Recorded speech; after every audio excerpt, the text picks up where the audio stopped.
Listening to NPR News 2, playing the BBC, NPR, Marketplace, and more. You can find us on your NPR News app and on your HD radio. For news on your smart speaker, just say play the news. Hello, hello, hello, hello. Why is this person acting like an asshat?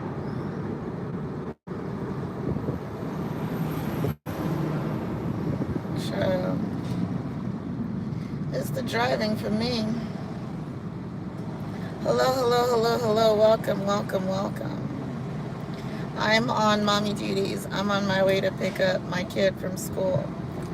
And so, what I want to do right now is I would like to discuss some things that are in the current events. I'm not sure exactly which things those are going to specifically be, but I have an idea. So, since last I spoke with you, there was the weekend, and someone said it was like a 3-day weekend because it was a Jewish holiday.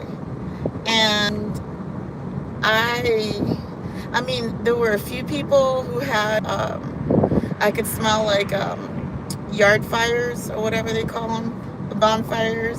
And then, oh, that's nice.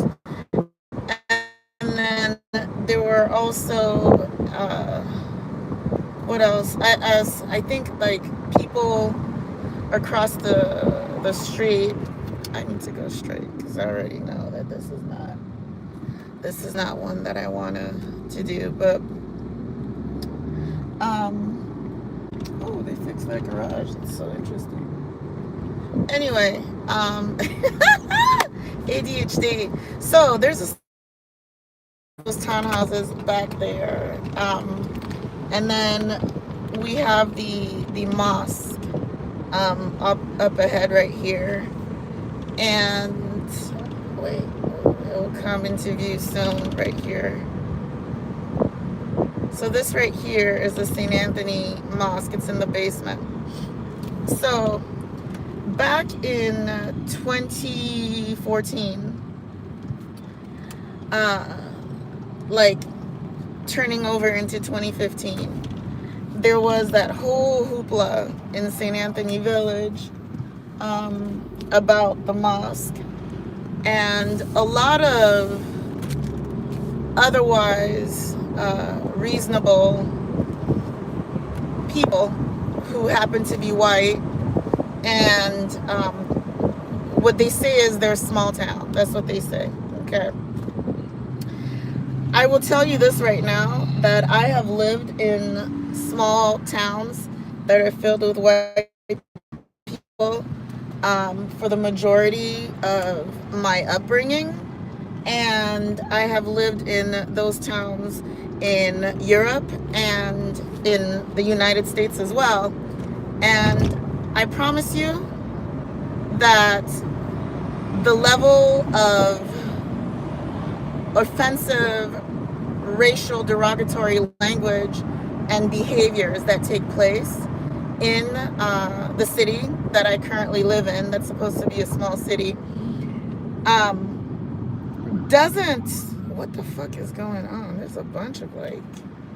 I don't know what's going on this road. I see like fire trucks and stuff, and police. I'm not exactly sure what's happening. I don't see police, but I see like fire trucks, and I see like highway vehicles or whatever. But anyway, what the difference I think is that here in this town that I live in Minnesota, the vitriol is what is it? It becomes a piece of like their personality, and so they don't think that is xenophobia or racism. Period. They don't believe that. They believe that... What the fuck is going on? They believe that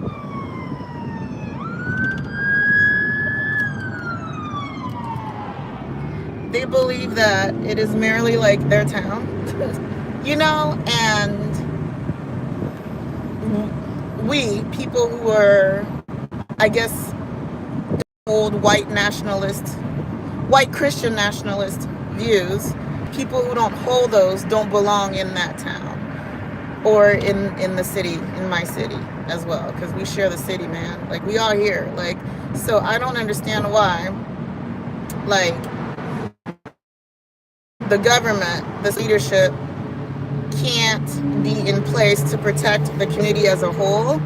I don't understand why the default and the standard is white Christian nationalism, but so it is. And it's very concentrated, and it packs a punch because it's a smaller town, right? It's a smaller town is the excuse, because they say, oh, this is just the culture here. This is how it is, just like the buildings are.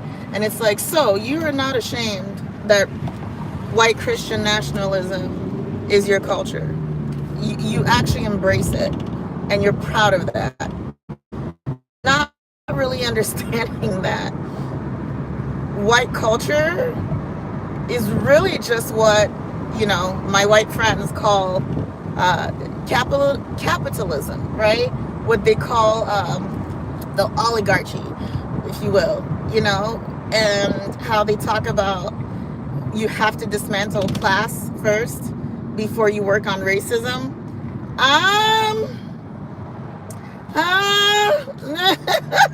But that's white people. And there's other white people who just fit in where they can fit in the liberation movement, right?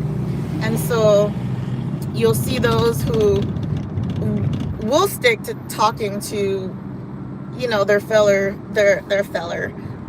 white folks, but they know that they can't approach them with like land back, because right away they know that their people are going to get defensive and shut down. And so they just, I guess, stay at let's dismantle social classes first.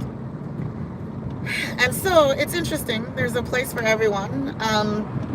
I hope that people can understand that everyone really wants the same thing. People aren't necessarily looking to be billionaires, but people want to live well. They want to be comfortable. They want that when they work 111 hours, their check isn't gross $1,300, take home $600. People don't want that, and so people want to be able to have health care, because it's like, I'm working, like I should be able to have health care. And so we all really want the same things. The problem is the age-old problem where, as my white friends say, they have us fighting amongst each other. And so I have a really good, you know what? Most of my mentors, now that I think about it, happen to be white. That's really interesting. But I am in Minnesota as well, so it's going to be hard, And the ones that are actually black women who look like me, I mean, it's exhausting work, And so I can understand, like, why they end up having, it's not just old age, they get sick, And so one thing about me is, I'm not trying to, what the fuck is going on with this vehicle? This bitch is going 20 miles an hour. Ho, you in the fast lane, bitch. Sorry, my expletives. I'm working on not swearing, because my kid challenged me. I know, it's bad, y'all. When your 10-year-old challenges you to stop swearing, that's something, folks. But anyway, he wants the best for me. So what ends up happening is the stress and everything, like, they get physically sick. You can see it,